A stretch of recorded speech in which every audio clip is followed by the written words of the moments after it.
Seltzer Time, meatballs!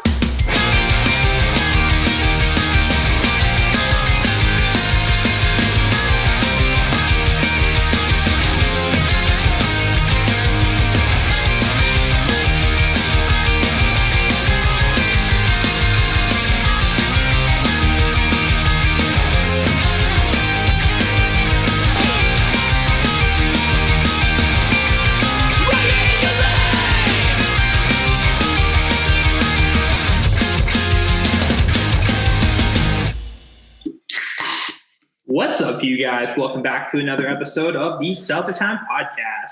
It's your boy Ricky, aka Dick Chuck, aka the man behind the can at Seltzer Time Official. Here is always with my conversation accomplice, the man with the hunch about Worcester, Travis. What is cracking, Fizzle Fiends? Welcome back to another episode of the Seltzer Time podcast. And as always, we are so glad you are with us.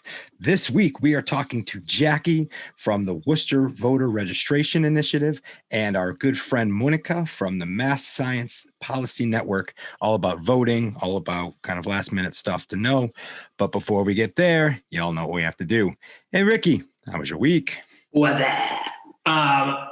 Before I even answer that question, is Lemmy on your shirt? No, this is a shirt by my buddy Dave Mahan, and it's Rasputin.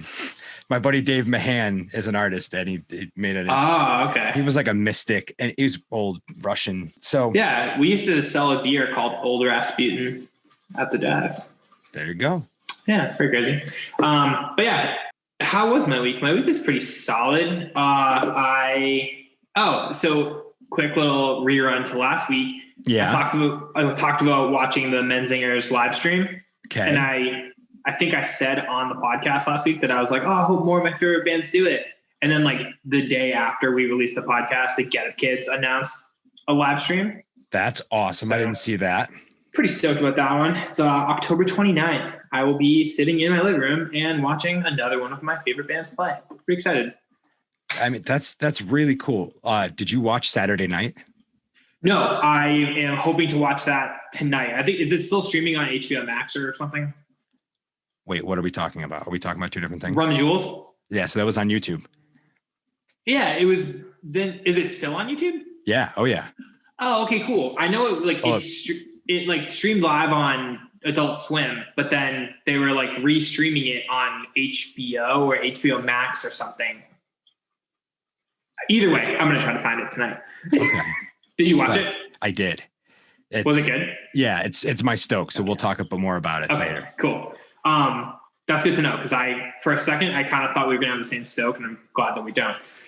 What else did I do this week? Oh, dude, I tried out Lulu's Bakery and Cafe. It opened where the corner grill was. How was that? Delicious. I got a nice coffee because that's how I judge everything. And then I got a pumpkin scone with maple frosting. Ooh. It was really, really good. And I got a chocolate croissant, which was delicious. So Naomi got some other kind of scone and a latte, and everything was awesome. The people literally couldn't be any nicer. And they've got lunch, and she was telling us about all these different specials they have, but we couldn't do lunch because we were getting that dead horse breakfast sandwich again. I needed it. You talked about it so much. I'm not surprised. We literally, Naomi and I talked about it every single day for a week. So we had to do it. I went to Joe's albums this week. Super excited about that. Did you get the one he posted? No, that's what brought me in. I knew when I saw it, either A, it was already going to be gone, even though he posted it, and like an hour later, I was out of work and like at the doorstep of the store. But I mostly figured it was going to be out of my price range, which it was, but it wasn't as bad as I thought it was going to be. Okay. So yeah, we're talking pretty abstract about it, but what are we talking about specifically? What album? So he has an original pressing, still sealed BC Boys Paul's Boutique vinyl, and it kills me knowing that was a pane of glass away from being mine. Still sealed. That's the one bit I can't get over, is that even by buying it, you can't break that seal. You got to leave it wrapped up, and you'll never listen to it. So like I know, I kind of like thought myself about if it was in the range of pricing that I was willing to throw out, would I open it and listen to it, or would I just chill and not do that? I don't care that much about a lot of things, but like that record specifically is a whole different animal. So that's the only reason why I even was like, I need to go see if I can get this right now. Normally I wouldn't care, but records to me are similar to like comic books, and they're meant to be used. And there are fellow comic book collectors that will get these comics graded and then sealed in plastic so that the value stays at a high level, but you can't open it up and read it anymore. Yeah. It's now sealed in plastic. And then they would argue that they have a reading copy and a display copy, but still. That's what I was going to say. My goal, my kind of like my game plan was if it was under a certain amount, I was going to buy it. And then either like while I was there, buy a regular copy of it, or, you know, in a couple weeks, buy a regular copy of it to like listen to. Like a recent pressing.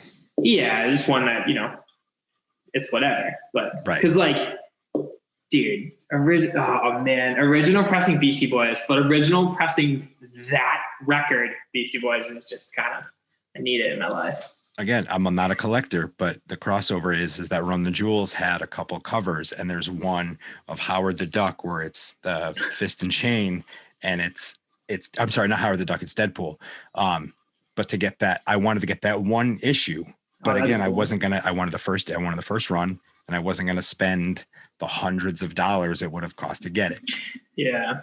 So same. But yeah, other than that, we went to Maker to Maine. That's where I got this seltzer blackberry citron. Yum, yum. They got all the fall flavors in cans. It's really good. I'm into it. So I got some of that. We got some pumpkin, little like pumpkin-y decorate. Well, they're real gourds, pumpkins, but they're like, yeah, some little gourds, you know.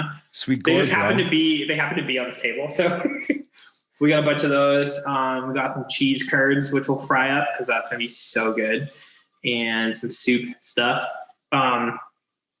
Maker to Maine. I got Palmas the other day. I'm back into just eating my way through the city, but I'm trying to stay as like small as possible. I respect the hell out of that. How has your week been? Because I have a feeling you are going to talk about something that I had listed, but it makes sense coming from you. So how are you? So I've been well. A couple of the small businesses that I frequented this week, where I went to New Tradition a couple times because they're next to where I've been hanging out all week. On Saturday, I got to see Mandy from Pig Out Bakery. I go down there and there's already a line, like they're already in the weeds, which is to be expected. They're kicking ass. Yeah. Or this is Sunday now, not Saturday. So I walk in and the counter full of Pop-Tarts is getting low. And then I'm like, but there's still 2 of the cake batter and there's only 1 person in front of me. So my shots are pretty good. And then a woman in front of me goes, can I have 2 of each? And I'm like, you trifling hoe. Like, you jerk. But it's okay. Cause I was like, Mandy, was that really the last one? She's like, well, it was, but I have something special I can give you. Cause it's made with extra love. She gave me this adorable little ravioli Pop-Tart, and she told me that the only rule is I had to take a photo of it. And that's when I realized that I thought I put it up on my personal, but I put it up on the Seltzer Time. I saw that. Well, for a second, I was like, did I go to New Tradition? Like, because like I do. Hence the sweat. Yeah, seriously. But yeah, I legitimately for a second, I was like, wait, we didn't go there today. Did we? Like it kind of talked because I don't care, but like, yeah, it was mad funny. It went up and then I was like, do I change?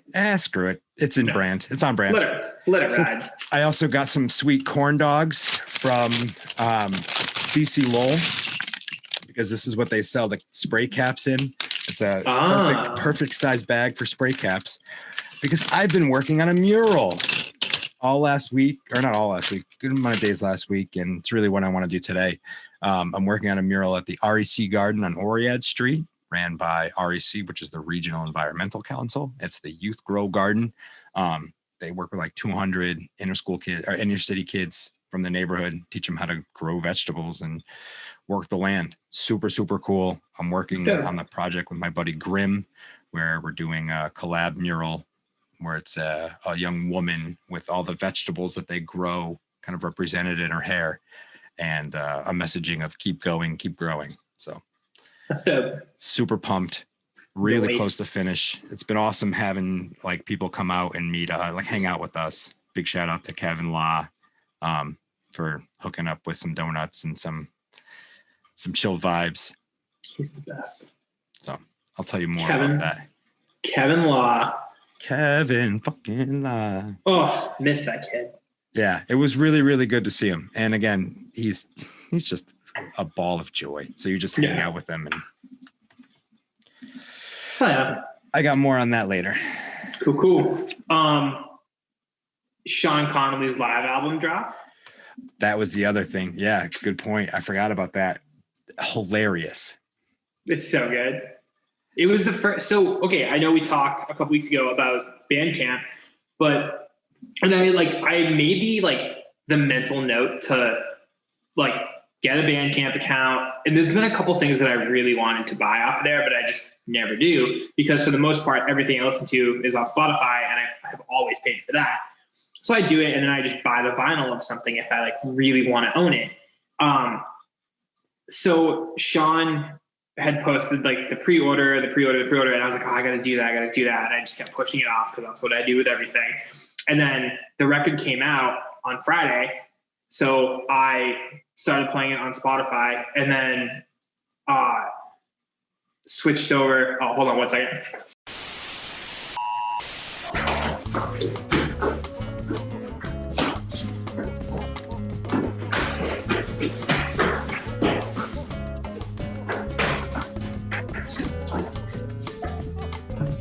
Hi, sorry. Watching you run back and forth twice was Okay. Is there anything else we should cover before ripping into this interview? I don't think so. Sorry. No, don't. You're fine. We'll catch up with you on the other side. What's cracking, guys? This week on the show, we are talking to Monika from Mass Science Policy Network and Jackie No from the Worcester Voter Registration Initiative. Thank you for coming back, Monika, and very nice to meet you, Jackie. Nice to meet you too. How bad did I say your name this time, Monika? Actually, you're I would say 98% there. We've had a couple returning guests, but I will say that I was most scared that you were coming back because you're the one I have the hardest. And I feel so bad that I just want to say your name correctly in the way it's supposed to be pronounced. I mean, at least you keep trying, I have friends who are just I'm calling you Monika. And I'm that's not my name. That's not my name. And they're just that's it. All right. One of my, I should probably tell my friend from college to listen to this because one of our friends, he was just Monika and all the time and just never let it go. And she thinks it's she thinks it's really funny. So I had a friend in college named Stefano, and the first time I met him, I swore that his name was Esteban. So I'm screaming his name half cocked at 10:30 at night, screaming his name and be yeah, sure, Esteban, don't turn around and say hi. And he turns around and he looks and goes, my name's Stefano, dickhead. To this day, I mean, we stay in touch. So we brought you guys. Go ahead. That's fantastic. Yeah. Go dumbass. So we invited you guys to come back, or Monika to come back and Jackie to come on to talk about what everybody's talking about right now, which is the election and voting and really what's going to happen, what we're voting for, and what's going to happen after that. So figuring leading up to it, how does things feel from your side? Do you feel like a lot more people are talking about the election than usual? Yeah, definitely. I'm in DC right now, so that's either anything anyone is talking about or the last thing anyone wants to talk about. It's so it's Polarizing. Really split right now. Yes, exactly. I mean, I don't know because I don't really actually talk about the election with anyone, because I'm running, the social media for our group. And, that's where a majority of people have found out that we're even a thing, which is kind of remarkable to me because we don't have that many followers, but whatever. People talk about us we're a real thing. When you guys interviewed us a couple months ago and you were how long have you guys been around? I'm since April. Like we haven't I feel really, that. yeah. And you guys also started in like June, right? Mhm. Yeah. So, you know, I don't know. It's like, I feel like I'm talking about the election every day because I'm posting stuff about it. But then in my actual individual life, like I'm not actually talking about it to anyone. Like, and I tell people like people, and then people contact me. They're like, oh, where do I get this thing? Or where, like, I'm like, everyone's like election center. And I'm like, just go to the fucking like Massachusetts state, like website. Like it's all there. But then I have to be nice. So the same thing happens to me with seltzer. People are like, hey, where do I get this new flavor? And I'm like, I don't know. I don't work for Polar. You could also just go to the grocery store. But whatever. But that's what happens when you represent an idea as powerful as voting or seltzer. You just become your friend's kind of like point of reference. True. Voting or something. Those two things are on par. They're like of the same level of importance. I hope you understand. It's true. I don't know. So like personally, I feel like, I mean, we were kind of talking about it before the show that this year, it seems like you can't avoid anybody talking about voting. And it almost feels like in a lot of cases, go vote is a stand-in for get him the fuck out of office kind of deal. And I can appreciate that, but it also, I don't know. I like the messaging in the sense that it's not go vote him out, but it's literally just go participate civically. Yeah, I mean, I definitely have noticed that, you know, so like Massachusetts is very blue. DC is very blue. So when people talk about voting, it's to, you know, from the perspective of Democratic, like if you look at Democratic campaigns, like anything that's sort of like sanctioned by like Act Blue, which is the, you know, sort of like the money, the way they funnel money into Democratic campaigns. It's all like vote them out. And then I think on Republican ends, there's a lot of talk about keeping Trump in office, like keeping things on the course that they're going. And I don't know, like, I feel like I just don't feel, I mean, like, I know the Hillary Clinton campaign was like that with Trump. That's kind of like where it all started. And then, but I don't know if I'm wrong. Maybe I'm just thinking about things through like rose-colored glasses, but I just don't remember. Like, I don't remember the Kerry Bush campaign being like this. I don't remember the Obama McCain campaign looking like this. Like, I know people like made fun of Sarah Palin or whatever, but like, honestly, like I was actually like looking at videos from like 2008, right? And like somebody in the crowd like called Obama an Arab or something like that because they were like, oh, his name is Obama, like, you know, Hussein, you know, like Barack Hussein Obama. And like McCain like went and like corrected this audience member being like, no, he's like, you know, whatever. And I felt kind of funny watching it because I remember when I was 18 watching that, I was like, look at these people, like blah, blah, blah. And like now I'm like, I wish the campaign was like that. Right? Civil. Or even like Kerry and Bush, right? Like there was the whole thing about the Swift boat veterans or whatever. And they were trying to like, some people were trying to downplay Kerry's service as a Vietnam War vet. And, you know, other people were trying to paint Bush in a certain way with all of the stuff that he was doing. Because I think the Iraq War was going on at that time in 2004, like had already started. And like, even then, okay, fine, I was 14. I don't remember it the same way other people do, but I just don't feel like, I feel like it was more of there was more of a back and forth. And like, I know politics were starting to get pretty polarized after 2000 and even before then, but I personally just feel like the way things have been going for the past 4 to 8 years have been just like really, I don't know what to do. Like, I don't know how people are going to continue from that, you know? Because it's like, how do you, like, are you just going to keep going like this? Because eventually you're just going to have two parts of the country that hate each other. And that's happened before. war. Like there was a civil war in the past. Sure. So like, I'm not saying there's definitely going to be a civil war, but like, I just personally feel that like even in my voting period of time, like going back, I look back at the way things would go with debates and town halls, and it's completely different now. And it's only like 10 years, 12 years later. Yeah. I mean, so I think about that all the time off of, not necessarily through like a political lens, but through a marketing lens, where like, if you look at like, when's the last time you ever watched anything on network TV until the debates? Like, you know what I mean? For the most part, people are watching Netflix and Hulu and they're streaming whatever they want. Oh, yeah. I was gonna say, outside of sports, there is no like must-see appointment TV until the debates started happening, or the debate happened, I guess. And then it kind of got me thinking, like, what do we do? So like, what do they, you know, what do those networks and like those people are in power, who do they want to run in the next election? Because like, hopefully it's two politicians, but that's not really like good for business. Like, you know what I mean? Like I almost feel like it has to, like, they're going to put another celebrity on either, you know, on one of the sides. Just because of like the buzz.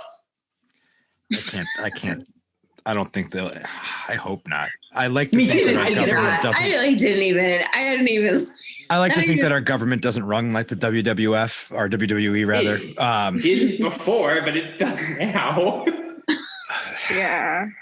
I don't. So like, I've been just listening to a lot of the pundits talk about it, and you know, there's people trying to turn a crazy state like Texas blue, which is, you know, on paper a possibility if the people are, whatever, the polls that they're doing are actually reliable. But I don't think it's a sure thing by any bit. And I still think that the Electoral College is going to fuck us like it did in every other, like every other election we just brought up, every other Republican won election that we just brought up. But to your point, Monika, I do remember in years past the vote effort being loud. I mean, we brought up vote or die in our thing. Like I remember P. Diddy or Puffy or whatever the hell he was called at the time coming out and making that a big thing. And I saw a lot of like commercials for that stuff. And I was voting at that point. In 2004, I believe I think I was voting. Anyway, I was old enough. Math. I was not. Math is hard. But you're like, I was in school. Well, I was still in school. I just started school. Oh my God. But yeah, still, I mean, I can remember it being loud, but definitely not as loud as now. Jackie, do you want to? I was absolutely voting. I was 19. Yeah. Oh, okay. Weird. Well, just to go off what you were saying, Monika, I feel like one of the big reasons why I didn't really, well, this is just from my experience, but why I didn't really hear a lot about elections before this election was like, no one wanted to talk about it. I didn't have a civics class in school. We didn't really like have a set aside time where they were like, hey, this is what's going on with our election right now. This is important. Like, maybe you should be involved in this somehow. And I feel like that's like one of the things that WVRI and I were trying to do over the summer, like try to implement more civic education, because it's really the reason why people get so disillusioned from voting is to some extent that like just the conditioning that their vote doesn't matter, that their voice doesn't matter, you know, like if they're constantly told that like, oh, this isn't important, or they're always left out of that discussion, I feel like that's a big impact on how they're going to like see the election and like their purpose in like civics in general. So you know what I realized? You just like unlocked a memory from my brain, like from 16 years ago. Like, I don't know if my school ever did this again. And maybe I'm making this up. I don't think I am. Ricky can actually like fact check because Naomi and I went to school together. But we had like assembly every week because we had like 4 people at Bancroft. Like there's like nobody there. Wait, you went to Bancroft? Yeah. I was at Bancroft for like 4 years. We did not overlap. Probably. No. That's funny. Sorry, keep going. But no, it's okay. but so yeah, maybe you can confirm, because maybe they did this later. But when I was in high school, like when I was like a freshman in high school, that was when the Kerry Bush election was going on, and they did they had like an election, like we got to vote. Oh, that's cool. Yes. Even though we were 14, and we thought it was dumb. Like we all were like, okay, fine, whatever. And like, we all were like, it's going to be Kerry, because like everyone's parents are like super liberal for the most part. But like, so like we had like an election in our school, and it wasn't for school, like council or anything like that. It was for like the actual president. And so then they like showed the results at our assembly, like That's super interesting. And like, you know what? Like, I think that's actually probably how I got more politically engaged, because it made me think about the election. And I don't remember if they did anything in terms of like telling us about the candidates. They might have, though. Like, they might have given like a summary of them. Yeah. I'll ask Naomi. I'm sure she remembers.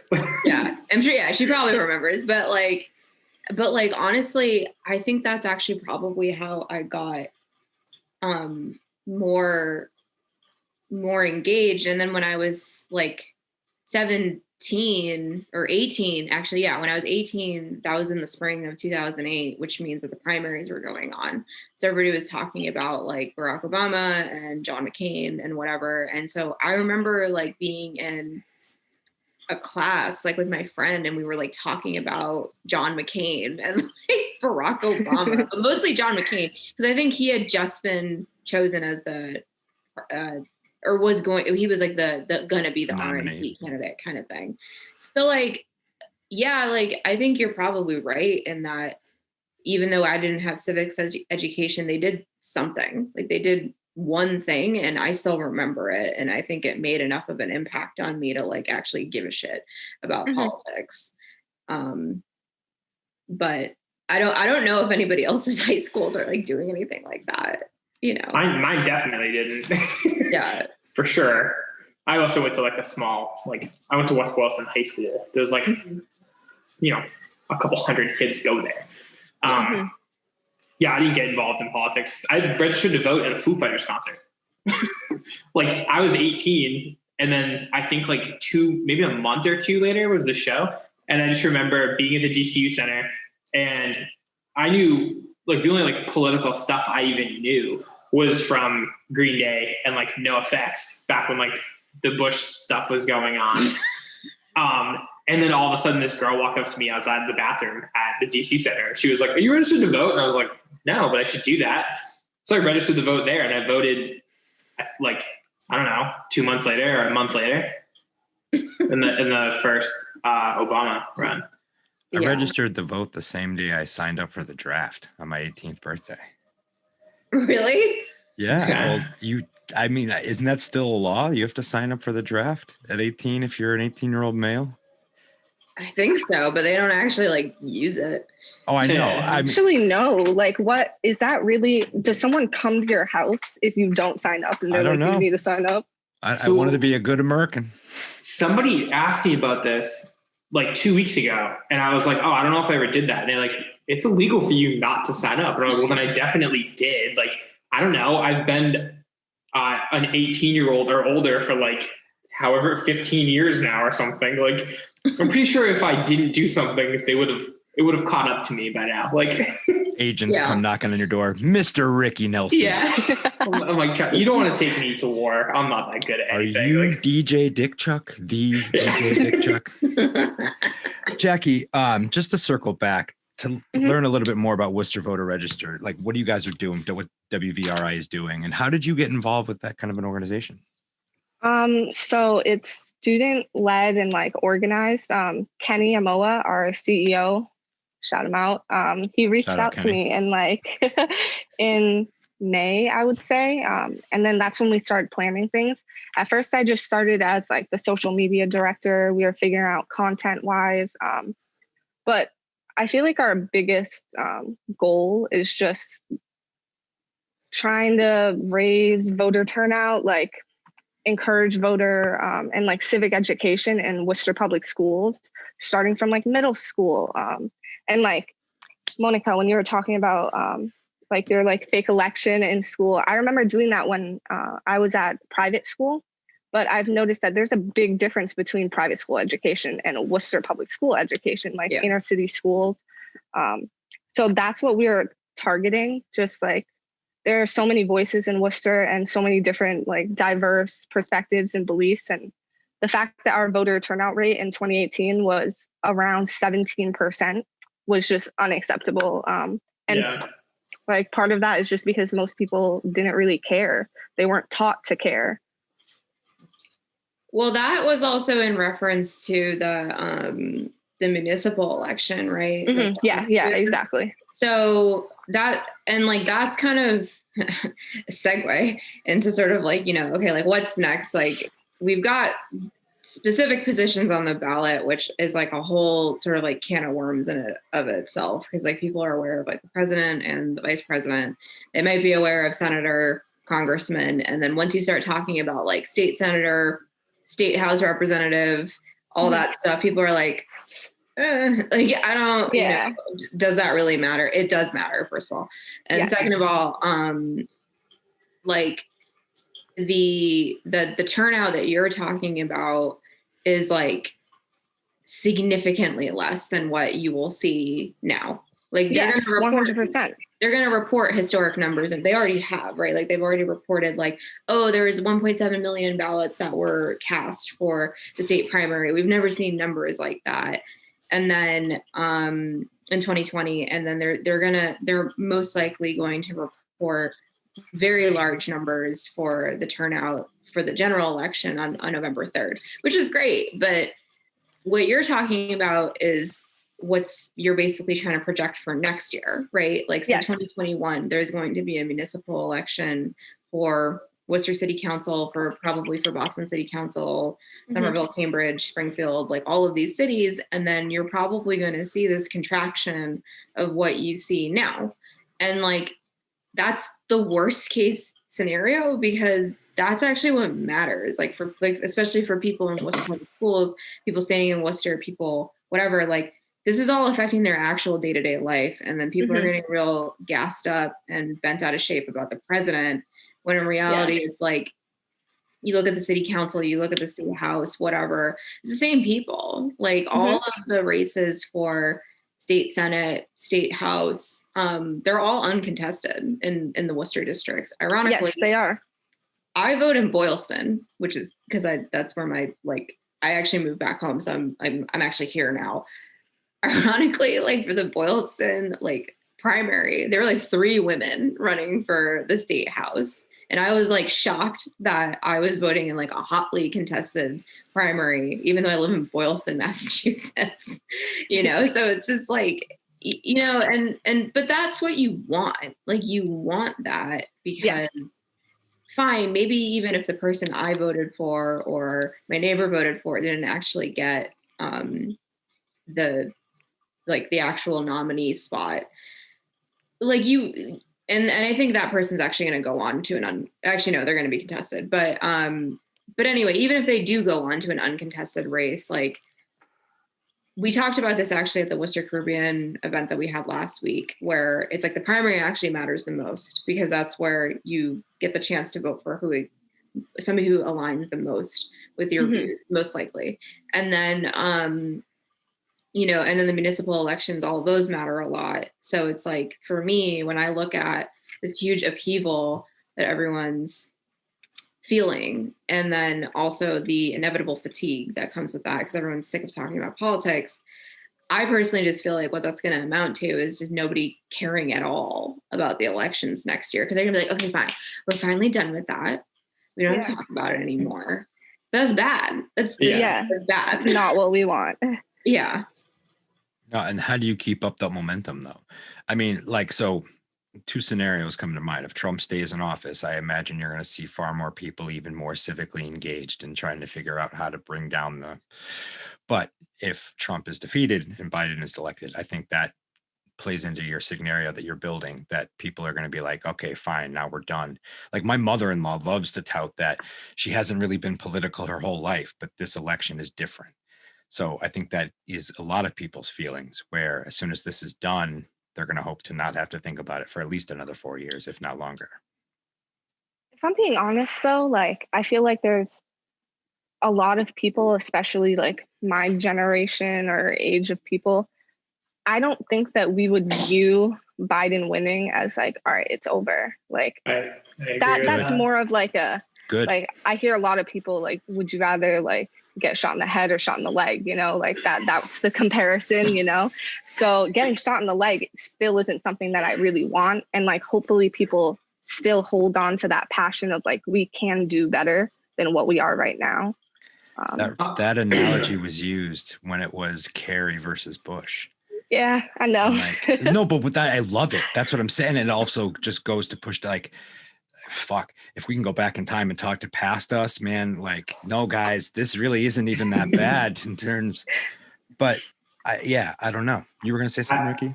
So, just like personally, I mean, like I said, I started voting when I was 18, but I never paid attention to like city politics or town politics back when I lived in West Wilson and stuff like that, really until like this year. I think a lot of that has to do with just, educating myself and understanding how important that is, but then also watching things like the Black Lives Matter movement and defund the police and learning so much about what's going on with, not that I didn't know about those, but like, I don't think a lot of people understood like the effect that city council has on making changes, like on those kind of levels. I think with that kind of coming to light more this year, that will play into a higher voter turnout next year, I hope. But I don't know, just watching people, I mean, I live on social media. So like seeing people posting way more about how important that is tends to translate into like somewhat higher numbers, I would say. Well, I think we talked about this when I was here talking to you guys with Ogave. Travis brought up the whole the attorney general, like what they do, and then we were talking a little bit about district attorneys, and then also like governor's council. That's like another, like, so if we're specifically talking about like the justice system, for example, like there's the attorney general, which is like your state level, and then your district attorney, and then there's the governor's council, which like basically chooses all the judges. That's on the ballot this year. And then for your state, and then like the city council, like they determine the budget. They basically act like the House for your city. So like at the federal government level, the House determines basically any tax bill has to start in the House, and then any finance related bill basically has to start in the House. And then as we're seeing now with the Supreme Court hearings, the Senate is pretty responsible for who ends up on the Supreme Court. So that's another reason why you should care about who your senator is, for example. That's one thing. And then city council is similar to the House in that they determine your budget for your city, like once a year, right? Or once every 2 years. I don't know the actual breakdown, but I'm assuming it's yearly. And then the Worcester School Committee obviously is going to determine, the public school goings on. Like some of it's related to the budget, but a lot of it, like right now, the Worcester School Committee is dealing with reopening. What are we going to do if we need to close down? Are we doing halfway remote? Like, all of that stuff, right? And so, again, if we're going to be honest here, like I think about all the elections I voted in from 2008 on, and it's like 4, right? Like I voted in 4 elections from 2008 to 2020. In 2020 alone, I voted 3 times. Like I voted in the presidential primary because I didn't know I could, because I'm not a registered Democrat or Republican. I love that about Massachusetts. I learned that in the last one. No close primaries. I didn't know that you had to be you didn't have to be registered with a party. You can just choose a ballot. So that's why I never voted in a presidential primary ever. And then, so I voted in a presidential primary. I voted in a state primary. I didn't know that was a thing. Didn't know that we had a state primary. I didn't know it was in September. And then I just submitted my ballot for the general. So like in 1 year alone, I voted almost as many times as I voted in 12 years. And so I can see how people would be intimidated by that though, because it's like a crazy amount of information. And so like on our end, one of the things that we really tried to focus on was, okay, we're going to make, even though this thing is like 15 pages long, we're going to make a comprehensive guide so that people can find all the information that they're looking for about the ballot. But like, personally, I would like to like extend that thing and include city politics for next year. But it's like, on my end, I'm like, I hope other people are willing to do that, because like, there's going to need to be, because like, for example, for all the stuff that we've been doing, like we've been creating like a web of groups that are doing stuff together in Worcester, but then also like across the state. So we had the Student Power Forum at the beginning of the month. And then, we've been cross-posting a lot of our stuff together, which is great. But like, I'm a student, you're a student, everyone's like, we're all transient, right? Like you're not even in Worcester right now. Mm-hmm. I might not, personally stay in this area. So I'm just kind of like, I get nervous because I'm like, how is this sustainable? And like, I'm sure you also have thoughts about it too. So like, I don't know what you guys are planning, but it's one of those things that like, it's on my mind right now because it's mid-October and I'm like, all right, what are we going to do now? Sorry, but one of the things that I just to circle back to what you were saying with mail-in ballots, I think what I'm hoping happens is that they see that it's really not as bad as dickhead's saying it's going to be, and that people were able to do it fairly easily. And we're going to see a continuation of a simplification of the process to vote, where in a point where you actually are going to see the closing of voting centers where we're all going to be able to do it online, or the voting centers are just going to have computers where you have to log in with If we can deal with our social security information on the internet, there's really no reason we can't cast a ballot.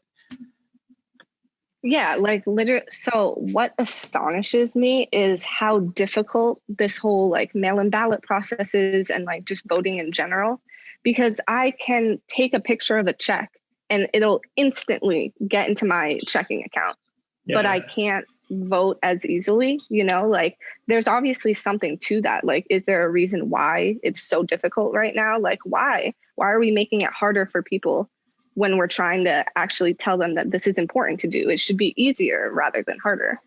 Agreed. Yeah.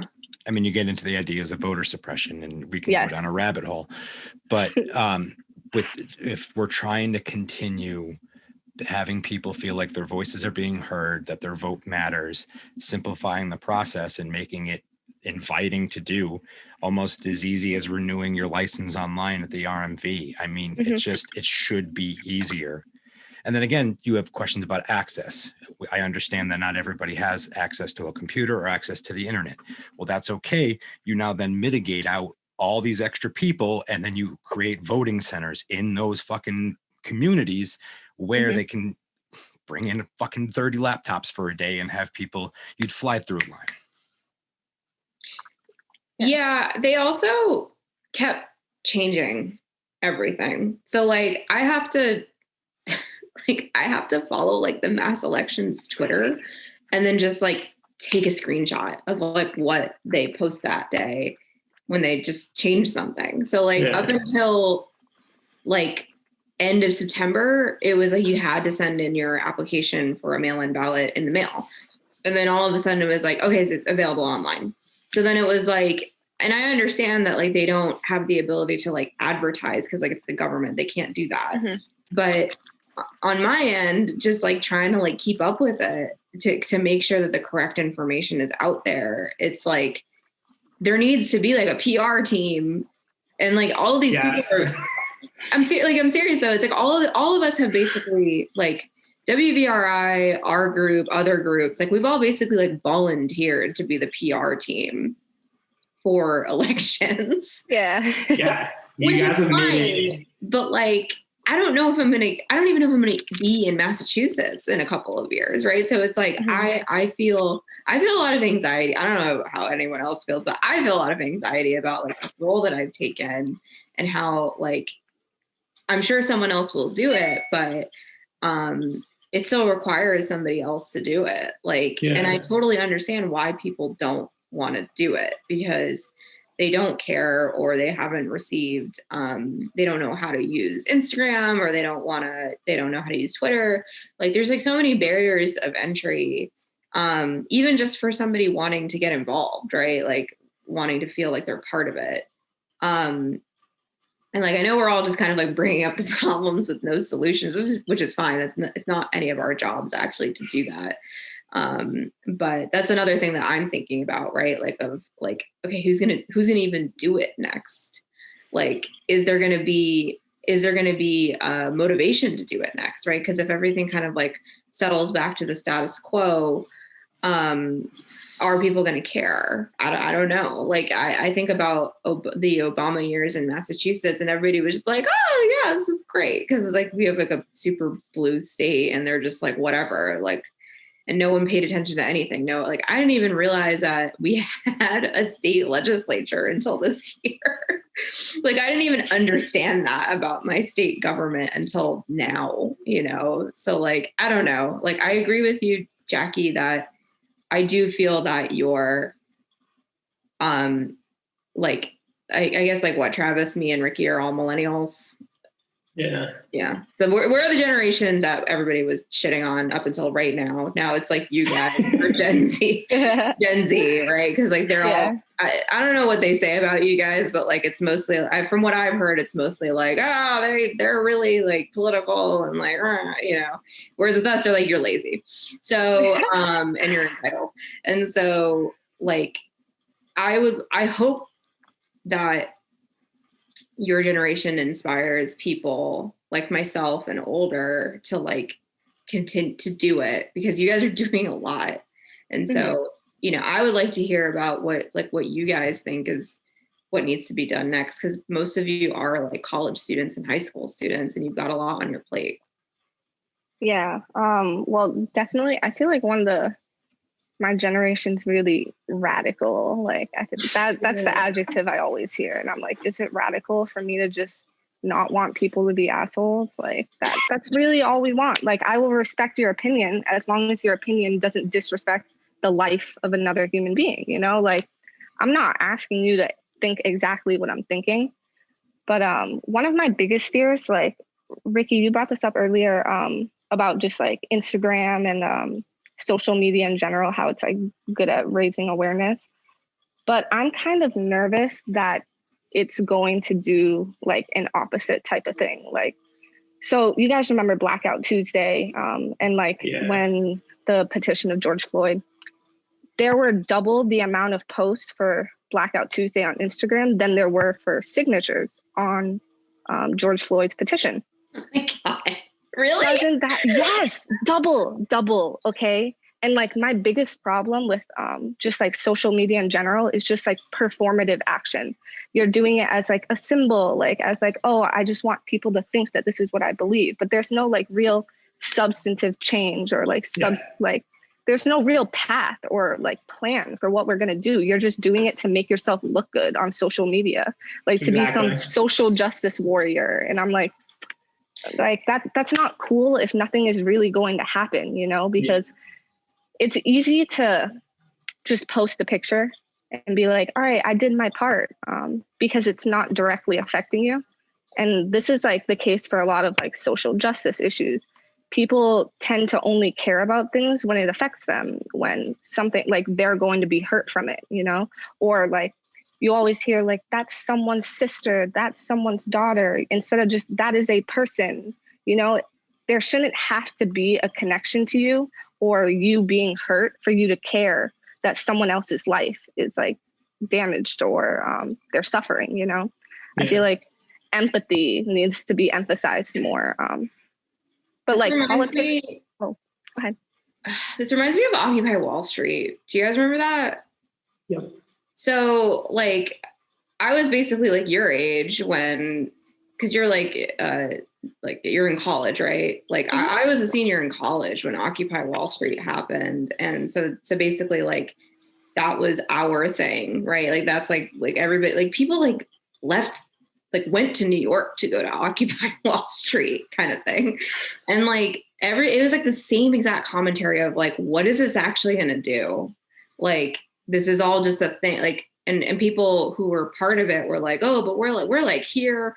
I'm like on the street, like, you know, I haven't been home for a month kind of thing, which like, okay, fine. But like, what did it actually do? Like, I can't even tell you what Occupy Wall Street did other than the whole concept of the 1%. A lot of damage. It really did. Like there was a lot of damage that was done to the land that they occupied, and to bring it back, I'm serious, to bring it back took a lot of tax dollars.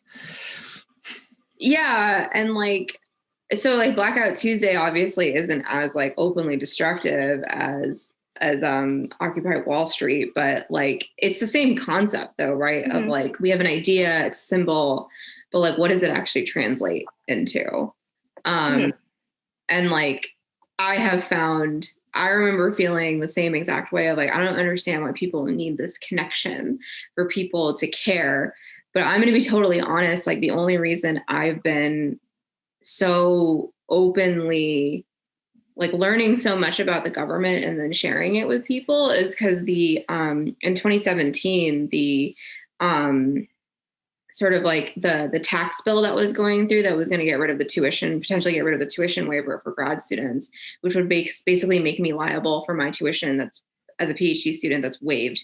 Like they're going to treat it as income. And I was like, what the fuck? I was like, that is not my income. Like that is a accounting thing that the school does for whatever reason, and every school does it. And so I go to a state institution, so it wouldn't be that much. But for people who go to like Yale, Harvard, Columbia, whatever, even like BU, like your tuition is like $80,000 a year or $40,000 a year. So they basically would treat your income as like $80,000 a year when you're making actually like 30.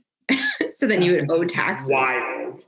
So they didn't go through, but a bunch of grad students like myself like freaked out on social media, and they were like, do you see this? Like, and then that like translated into everyone has to vote in the midterms. Like that's how it worked for me. And I was active in 2016, but then I like became like legitimately active in 2018. And so I really feel like there needs to be, like what you're saying, like civics education. I think that would help. I agree with you that people shouldn't need a personal connection, but maybe if people actually learned about the government and like what it's doing, then they could make that connection for themselves. Yeah. Right. Yeah. I agree with that. But I also think that what Jackie said kind of rings some unfortunate truths, that a lot of people, there's going to be no personal connection, and it doesn't matter because they don't want to educate themselves anyway on civics. And like for some people that basically anybody out of school that is not wanting to learn, they're not going to go back and spend the time to do it. So to me, the strategy would then become, how do you make something that is as replicable as Blackout Tuesday, as the Ice Bucket Challenge, but make it to the point where it's somehow civically responsible or positively in reinforcement, something that somebody can virtue signal all fucking day long. But again, whatever they do is still pushing the common goal towards the finish line. It's like, how do you use people against themselves, basically? So that kind of happened, excuse me, like a month ago. David Dobrik, who's like a huge YouTube guy, he's like super famous for giving away cars. So he was offering to give away 5 Teslas to people who registered to vote. And it was like the single largest day of registering to vote like ever. But it's like, that dude is, I mean, I don't know anything about David Dobrik. I've never watched a video. Like, I know who he is. You talk about somebody that needed a jump off point, not to jump over you, but he's a DACA recipient. And because Trump was taking away DACA, he became very politically. So keep going. Keep going. Okay, I didn't know that. No, so I think getting creative with, going forward, like, I mean, I like work in social media, so I'm extremely passionate about it, but using that as like a tool, which people are, like, you watch the kids on TikTok who, like, I mean, I know they did it to like kind of mess with Trump, but they've done it to like, last week they ran this like campaign to watch Biden's town hall on as many devices as possible to like up the viewership. Like, they're doing these little things that kind of come off like a little, like, they're kids, but they have the right intention. Like, they're engaged. And then you watch a guy like David Dobrik, who has the attention of every single person under the age of 30, basically. And I don't know who he partnered up with to get the Teslas, but just doing something like that, where, like, he's going to come through on it. He's a voice that kids trust. And he's going to use their language to speak to them, instead of like one of the candidates, like, sitting there watching a town hall. Like, most of those kids who had it on probably don't care what these two old guys have to say, that none of them really like appreciate or respect anyway, but they like appreciate and respect David Dobrik and Selena Gomez. And, like, you know what I mean? Like, you need those types of people to do it.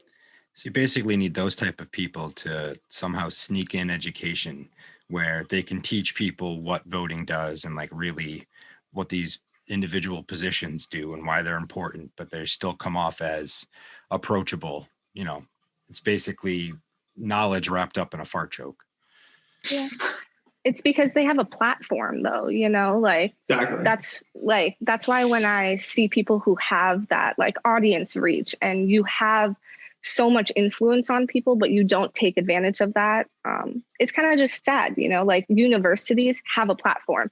So in one of my classes, we talk about free speech in schools, and like in private campuses. And one of the biggest things that like advocates of like correct speech or educational speech is that in like school settings, it's not that we're limiting different ideas, but it's that these ideas have to be based on facts, because they have a platform. People will trust what they're going to say. So if you have that platform and you aren't giving real information that is backed by credentials, what's the point in having that platform? It's kind of manipulative. Agreed. Yeah. And looking at sports, like the NBA, in my opinion, took like huge strides this year, both by pulling off like an extremely successful tournament without having any COVID cases positive, but also they let their players use their social media to speak out, and they let them put like different sayings in the back of their jerseys, and they really did the absolute opposite of what the NFL has done forever, including like be safe with their players. And they've kind of, in my opinion, I mean, I know they didn't leapfrog the NFL, but the NBA is a younger person sport anyway.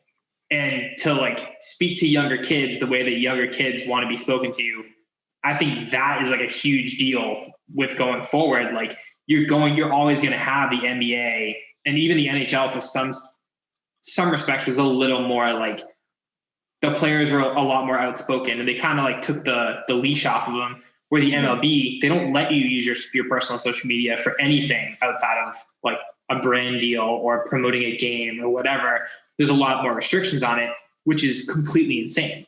You have like America's pastime, but you're not allowed to speak on anything.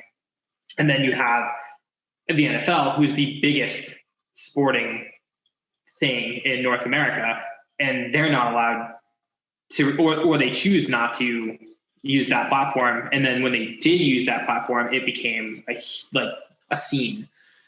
It's kind of wild.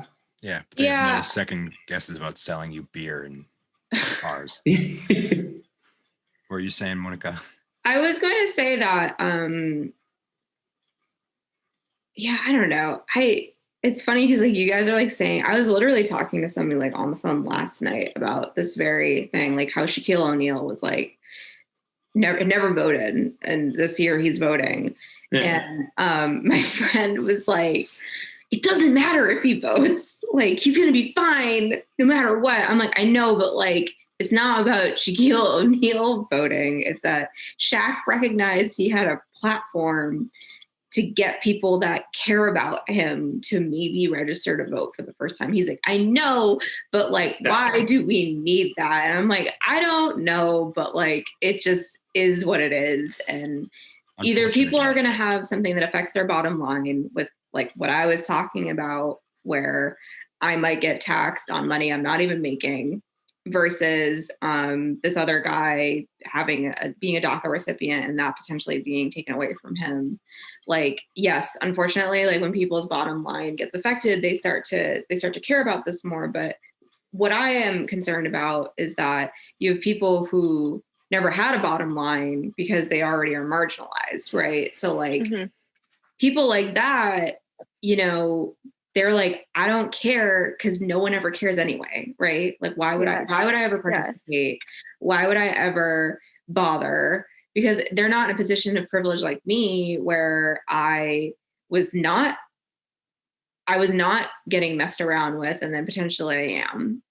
Whereas like, if you're a person who pretty much always has been in a position of like getting the boot in your face because of just like where you live or your race or your income bracket or immigration status or something like that, it's a lot harder to get people to care about that. So in some cases, like, yes, celebrities can speak to people based off of their follower count and all that kind of thing. Maybe then they'll care about it, right? Great. But like, that has a ceiling. All of that has a ceiling, right? And so I feel that, you know, then there's like, okay, then who do people trust, right? Like, who do people trust in their communities? And then how can those organizations be involved? Unfortunately, a lot of the times, sometimes, it's not always, but sometimes it's nonprofits, right? Like nonprofits that work with communities and actually like work to do stuff with them. But the problem with nonprofits is that they're all 501c3s for the most part. So they have to be nonpartisan. So they can't really get involved with politics unless they're a 501c4. And 501c4s usually are only at the national level.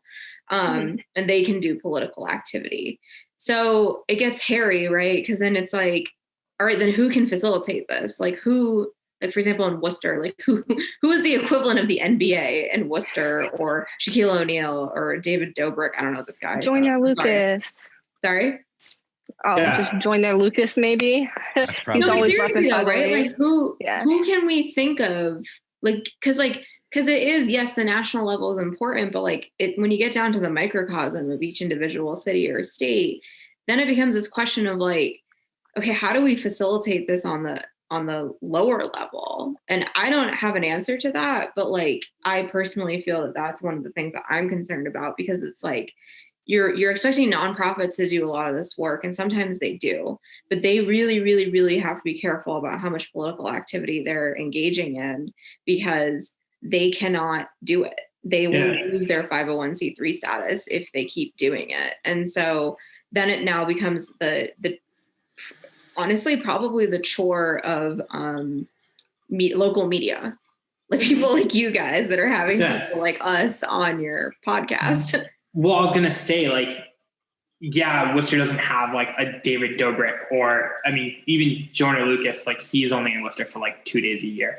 But, but like you have people like you who started what you guys are doing, and like you guys make really simple, eye-catching, shareable content, which is perfect, because then you got like us who we like definitely barely have tie our shoes. Exactly. But I mean, like, we definitely have a platform, and like we know that people are paying attention to the stuff that we do. But I wouldn't know a lot of things that I know now if it wasn't for somebody like you who kind of simplified it down to a thing that like I could understand, but also we repost it and then other people see it that way. And it's kind of like that, like kind of like a trickle down effect, right? Because like you're going to have followers that we don't have, and we're going to have followers that you don't have. But if your message is out there and then we're showing all of our friends, they're showing all of their friends, it's kind of like what do they call it? It's like a orgy of information. Yeah, exactly. I love that. There's like an influencer. effect, but then there's like a micro influencer effect.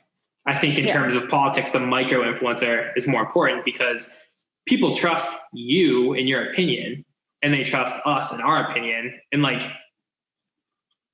not that we should be influencing anybody, but it's not like we're telling them who to vote for. We're just telling them like, hey, if you want things to not be annoying, you have the power to go like do something about that. And even if honestly, like even if you are like, I obviously am not conservative, like by the come out of my mouth, like it is very clear. We're pretty open with where we're views land as well. I mean, I'm independent, truthfully. Like I have some Republican leanings, but I'm mostly liberal. But but even on the flip side, right? Like for people that are conservative, like there's a reason why we never put down anything specific, because I was just like, well, I don't want to alienate people, right? Like, because the thing is, like, some people are going to be conservative about one thing, but then not the other, and like, and vice versa. And like, I never really know with people because you just don't, because like this is something that makes people very uncomfortable. Like they don't want to talk about it, and so, and it's good. It's good to see that, and this is definitely the first time I've seen it. And granted, I'm like very actively involved in it. But personally, I just feel that there needs to be a sustained effort and like a 5-year plan. Like that would be great, but it's hard to do. It's hard to do with the people that have volunteered themselves to do it, because we're all like we're all just kind of like in the wind right now. Like we're all just sort of like doing what we need to do. And I really hope that with WVRI, like just like you guys have the high school ambassadors, right? Yeah. But something with WVRI, like we are nonpartisan. I personally am not, obviously, because I'm a person, but our organization is. But when we first started it, I was really clear on there are certain issues that people frame as political in the sense of right and left. But I do not think that human rights issues are either Republican or Democrat. And I will stand by that. I do not think that that is like a breach in our nonpartisan. Like saying that people should be treated with dignity and respect is not a Republican or Democrat thing. That's a human life type of thing, you know? And so like we did an article this week. I'm actually finishing it today. But so an intern wrote an article and we're going to make it into an Instagram post on just Donald Trump's platform and Biden's platform on like defense, healthcare, immigration, COVID, like just certain things as objective as possible. I'm literally just taking it from nonpartisan, their website, like just real credible sources so that people can actually just compare them. I feel like a lot of people don't really know, like people will be like, oh, I support Trump or I support Biden. And I'm like, oh, like tell me, like, do you like their economic policy? And they're like, I don't know what it is. Like, they just said they're going to help. And I'm like, oh, well, maybe you should learn more about that. So we're just trying to make it as accessible as possible. Yeah, I agree. Let's make it accessible.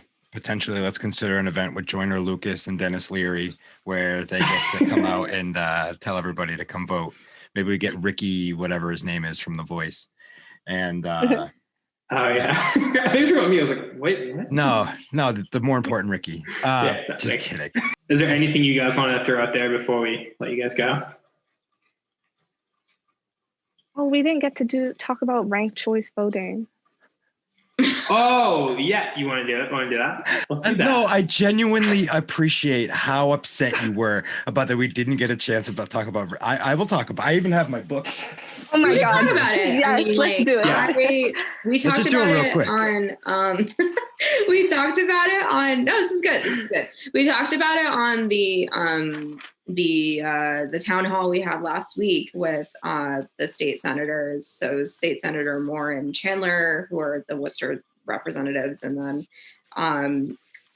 Daniel Donahue. Oh my God, Dan Daniel Donahue, who is the 16th district representative. I almost said Donald Hugh. God. Anyway, I'm so sorry. He was great too. He had like a lot of really cool stuff to say. So I feel really bad. Yeah, it's awesome. Yeah, he's a good dude. Anyway, we talked about it with people's concerns about it. And it was like a very like riveting conversation. So we should Are you totally. telling us to go check out that conversation instead? No, I'm just saying that like we can continue it. But in you addition should. to, perfect. But you should like So, multiple Jackie. sources, guys. Multiple sources. Exactly. Jackie, do you want to hit us with the brief, like I don't know, pros and cons so much as like what we should consider about it? Yeah. So, I feel like one of the best ways that I explain it to people in the simplest way possible, like my family, they're really not politically active, except until very recently when I got really into it. It kind of just like spread, which is really nice. But I would say that it just counts more of the opinions of the people voting than just whoever has the most percentage. So like you do top 3 and it doesn't work with more than 5, right? Because then it kind of just gets stupid. It's muddy. But they tally up. So like it splits up the votes in a way, like the delegates for the electoral college. If the person who got the number 1 spot in voting, if they have more than 50%, then they get the delegates, right? But then the second and third are also tallied. So I feel like it's just a nice way to actually gauge the full perspectives of like a town. But I'm a big fan. Yeah. So you can add on. I've heard a lot of people having success with it in Maine. I know they've had it for a few years now. And yes, talking to some people that experienced that, they enjoyed it and they liked being able to have more than just an A or B, a binary choice instead. Mm-hmm. Was it for governor? Is that what you're talking about? They were talking. I think that. I don't remember the specifics. It I'm was trying to remember the casual. first time it showed up. I want to say it was for governor in 2018, but I could be wrong. In Maine specifically. Sure, but what were you saying before? I cut you off. So some things that people were talking about that I like honestly had not even considered last week was that there's a concern that it will be slow. So I guess like the counting of the votes will then inevitably take more time because now you have to take in the whole ranked choice component of it rather than just like, okay, who got this and who got that and who wins. Which, I mean, I think some of that could be really, really easily mediated with the fact that things are like computers now. So like, so I think it's just easier to get things done faster now than it was like, because I guess apparently the city of Worcester had ranked choice voting until the 80s. I didn't know that. I did not know that either. That was Representative Donahue who was laying down facts.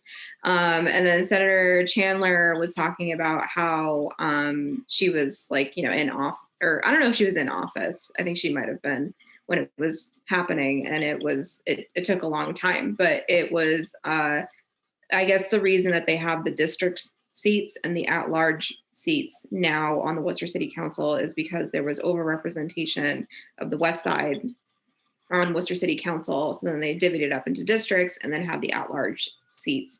But prior to ranked choice voting being taken away in Worcester, like basically everybody was an at-large seat. So then you would get, I guess, more even distribution of the councilors. But I guess some of the concerns that people have are, when people are ranking like 1, 2, 3, 4, 5, like, how are they going to do that? And then like, who's going to get the number 1? So then I guess maybe then it comes down to concerns about the campaigns, like which campaign has more money so they're able to get all of that out there. Personally, I haven't really looked into it as much as I should and just kind of like looked at the background, like the booklet that you're talking about that you're like, I can take it out.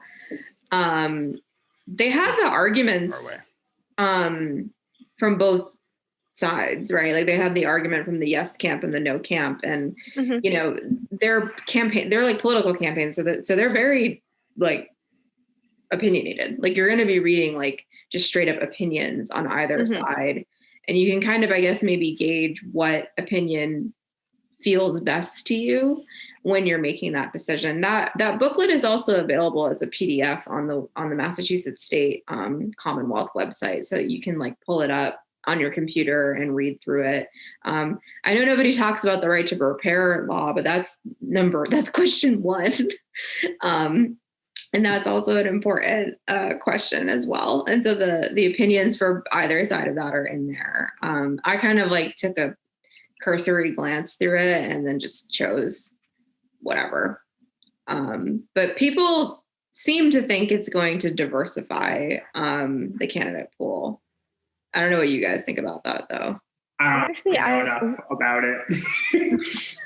So I feel like one of the best arguments in favor of it that I've heard is that it kind of it helps to stop negative campaigning, because so if one candidate wins 50% of the votes, they're just declared the winner. It doesn't matter the rankings, but it kind of just prevents like someone winning and they only win by a little bit, like splitting the vote between like a bunch of Democrats, like-minded people, I guess. But even if you don't win the first slot, you still want the second slot so that you can be in the running. And doing like negative campaigns might just make you look, they're like, oh, well, like for second place, do I want someone who just talked bad about someone? Like, I feel like that was a big influence for me, like siding with that. But at the same time, like it might just make people more confused, because if you're going into the election not even knowing like a good amount about either any candidate, I feel like you just might be more dissuaded not to, because you're like, oh, this is harder. But you can counteract that by like giving out like informational pamphlets at like voting centers, having that ready so that they can like maybe look at it when they're doing it, or just like, okay, like let me see like some of these topics before I rank them. But I just like it because like it just helps more voices to be heard, and that's the best way for democracy to work. Well said. Exactly. Thanks. All right. I think we should probably button it up there. More voices for democracy, because it's stronger when more voices are heard. Awesome. I agree. I'm into it. Thank you both again for coming on and for dropping some knowledge on our listeners. How do they find you on the internet, guys? Okay. Oh, You can go first. okay. 508 WVRI, or our website, wvri.org. Awesome. On all platforms.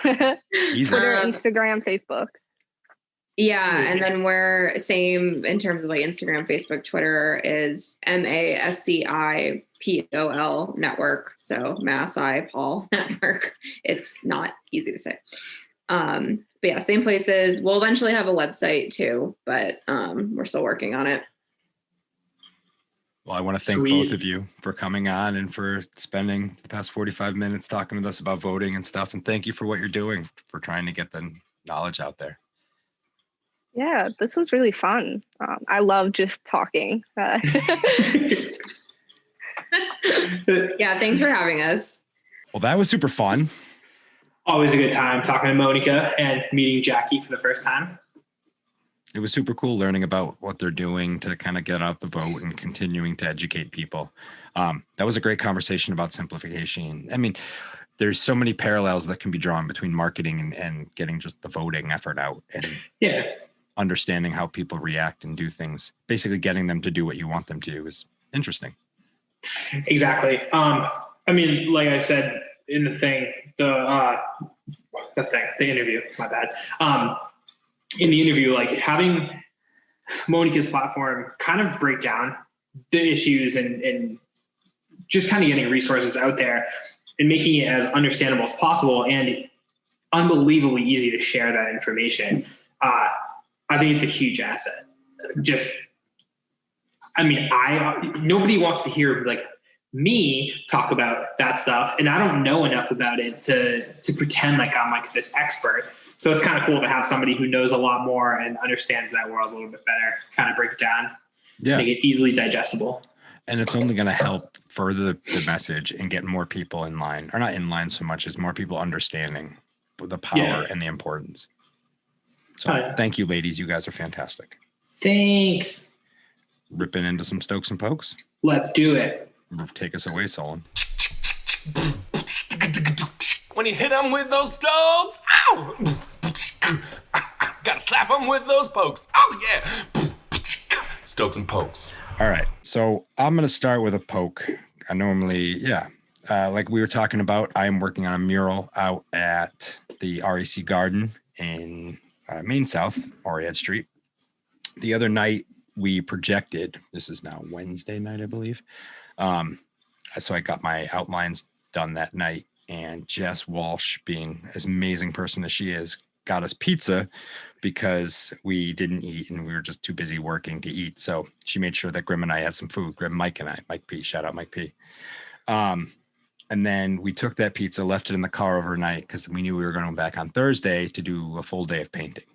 And at lunchtime, brought out the pizza, and that's when Kevin Law showed up and was hanging out with us. And we put it down on the side where we had a little hangout, had some pizza, and then we left it there and didn't really think about it.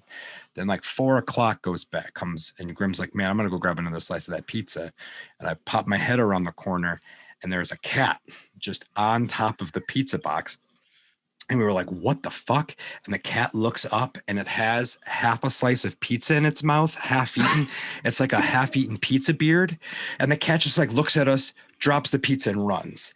And we're like, oh no. And then it chewed out a corner of the pizza box to get in and eaten like the better part of 3 slices. That's amazing. So then fast forward to yesterday where Kevin's there. Kevin comes back. He's hanging out. He brought us donuts. And I told him he can't leave the donuts over there. He was like, why not? And I'm walking over and I'm just like, because we were hanging out over here. And then a cat came up. And then we hear this tiny little mew, mew, mew, mew. And we're like, see, there's kittens around here somewhere. And Kevin's like, there's none around here. He points down at the grass. And the smallest gray kitten, like I cannot emphasize how small this cat is, just comes walking out of the tall grass, just screaming its little kitty head off. Like adorable little kitten. Yeah. So we're like, what do we do? I give it a little piece of donut, and I call the first person I thought of that has rescued tons of animals and had a history as a vet tech. I called Jess Walsh. And she's like, hey, are you okay? And I'm like, yeah, I'm fine. But can you hear this? And the little cat's going, meow, meow, meow. She goes, oh my God, is that a kitten? I'm like, yeah, it just found us. She's like, do I need to come with a box and food? I'm like, yeah, you do. You read my mind. And she did. She was awesome. That's awesome. So my poke is, I'm going to say what Bob Barker said, get your populations, have your pets spayed or neutered. These are definitely street cats. These are definitely feral cats. Thankfully, Grim has a friend, my buddy Art Grim that's painting the mural with me, has a friend that's also a vet. So she came out, she took the cat home for the night to just kind of check up on him and make sure that he's healthy and cool. And Grim, I believe, has himself a new kitty. So that's awesome. Currently the cat's name is Montana or Monty. Me too. So take care of your pets, make sure they're spayed and neutered. And all animals deserve a good home. Hell yeah. I am abso-fucking-lutely stoked with how awesome the Holy Kalama Vote concert was. I tried to stay up Saturday night and watch it at midnight, and then I fell asleep on the couch at 11:30 because it was a whole day of painting. But I was also helping my buddy move, helping people move. I love this kid, but help him move. It was like the production level is so fantastic. The whole thing is hosted by Eric America Andre. The best. Really laid into the whole voting thing. And again, it was a lot of like, go vote with the message of, holy fuck, we're on fire if you don't go vote. He actually literally said it at one point, how we're all fucked if they don't go do it. But then it was also the first public performance of Run the Jewels 4. And this album came out in the middle of quarantine. I'm giving myself goosebumps even thinking about it. Came out at a time right after the death of George Floyd and right in the middle of, the 2020 fucking whatever movement that happened. Year of what? Yeah, I don't even know what you call it. So to actually have them perform every song off that album, they had some people live, but a lot of people sent in video performances. They had Zach De La Rocha and 2 Chainz and Pharrell Williams and Mavis Staples all on video behind singing their parts. They had oh my God, what's the dude from Ooh La La? I can't think of his name all of a sudden. Should have wrote it down. Something Mike. Nope. No, it's Greg Nice. Yeah. They had Greg Nice come out and he was live in person doing it. So production level was insane. They had lights. It felt like it was like a full-on stage show. And then what they did with Walking in the Snow was like that track came out, and we've talked about it here on the show, where it came out and it felt like it was topical now, and it was already written to what they did during the performance during Mike's verse is they let it hang on the I Can't Breathe. They cut in real close, and then he did the next bar a cappella. I'm swear to God, I'm giving myself goosebumps thinking about That's it crazy. because it is so powerful. And Mike has a way with words and a way with thoughts and a way with presenting information in like you can't ignore this because this is how it fucking is. And it was so powerful and it was amazing. So I cannot suggest it to people enough to go check out that performance. And then right after that, if you need something to laugh at, go listen to Sean Connolly's new album because that's a nice little palate cleanser after the fact. He's the best. And that's what I have. What do you got for Nice. us, Ricky? Dope. All right, cool. So my poke, again, I just need to poke allergy season because my eyes are itchy, my neck is itchy.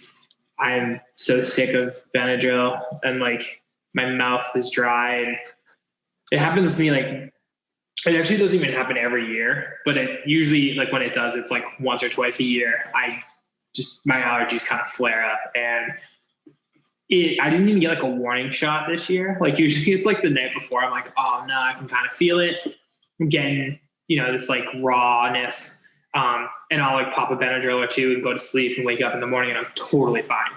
I woke up on Saturday and was like, no, this is bad. I'm like way into it. And it's just gotten worse. And today it's not as bad, but I'm wildly uncomfortable right now. You sound a little congested. Yeah, I'm sick of it. I didn't sleep very well, so it's like it's not a fun day to be me. But yeah, so that's that. My stoke is Lindsay Pope, a former guest of ours, has started a new clothing company called Thinking Caps. It's geared towards like children, but like raising awareness and kind of like curating or starting a conversation with your kids or even like just the youth in general about what's going on in the world. And the first line, so 5% of every sale is getting donated to No Kid Hungry, which is awesome. Great. And then exactly. So I guess what they're going to do is they're going to release these in collections.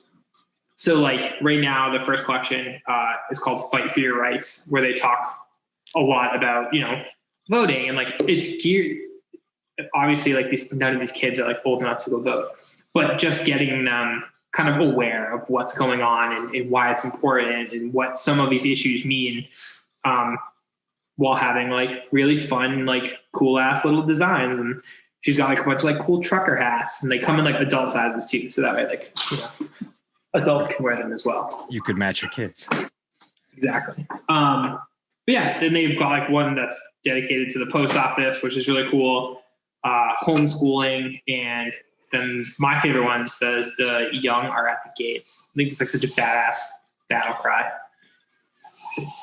But yeah, really cool. So shout out Lindsay for always doing awesome stuff. And yeah, let's build a culture of young voters that get civically engaged at super young ages. I don't see the downside. I'm going to drop my ballot off in like a half an hour. Hell yeah. It finally came in. I kind of just figured I would have to go and vote in person because it's like we're getting close to crunch time. My vote came in and we sent it out next day and we've followed it all the way in, checked on mass.gov and made sure that it has been accepted. So both cool. Sarah and my vote have been accepted. That's dope. Yeah. Sweet. Yeah, Naomi got hers like last week, the week before, and like her stuff's already all set. So now it's my turn. Yay! Yay! Go me! All right. Well, I think you've done it, people. I think you've wasted another hour listening to us talk, and for that, we're forever grateful. I don't know who I want to win the World Series because it's the Dodgers and the Rays, And I think it would be amazing if the Rays won, because what a story. That team has like 0 superstars on it. Like literally, I don't think they have a single person who's like a top 100 player. And then you have the Dodgers, who have a lot of superstars, but they have Mookie Betts, and I love him so much. And it's very hard to hate this Dodgers team, because like they're so good, and they have a lot of really good players that I enjoy to watch. So I think literally for the first time all postseason, I'm going to watch a baseball game. I'm going to watch this whole series. I'm excited. I'm pretty stoked that I had no idea who was even playing. I mean, I think the Dodgers won last night. They went to a game 7 against the Braves, which is another team that's awesome. But I think it's good for baseball. It's good having LA in there. Obviously, it's great to have a very small market, 0 expectations team like the Rays in there. But I also think it's cool that the Dodgers have like fun players on their team, and it's not, your Manny Machados and those guys that I can't stand. Yeah. So on that note, Manny Horchata. Watch baseball. Manny Machado. Drink mezcal and bathe in seltzer. That's it. That's all I need. Find me on the internet at Hunchback Travis. Find us at seltzertime.com. You can find me at DickChuck77 or Seltzer Time Official or all the other ones that I'm running. Yeah. Or just look outside Worcester somewhere. You probably see him skating by. It's true. I'm usually out there. Although not right now, because I got to try to stay outside. So stay in. So there we go. Everybody should go check out the YouTube channel and watch Ricky's vlogs that he's been putting up, and give him some positive feedback, because he's been working hard and trying to make his life more interesting, or at least appear more interesting. Something like that. Awesome. So go vote. See you guys later. Bye.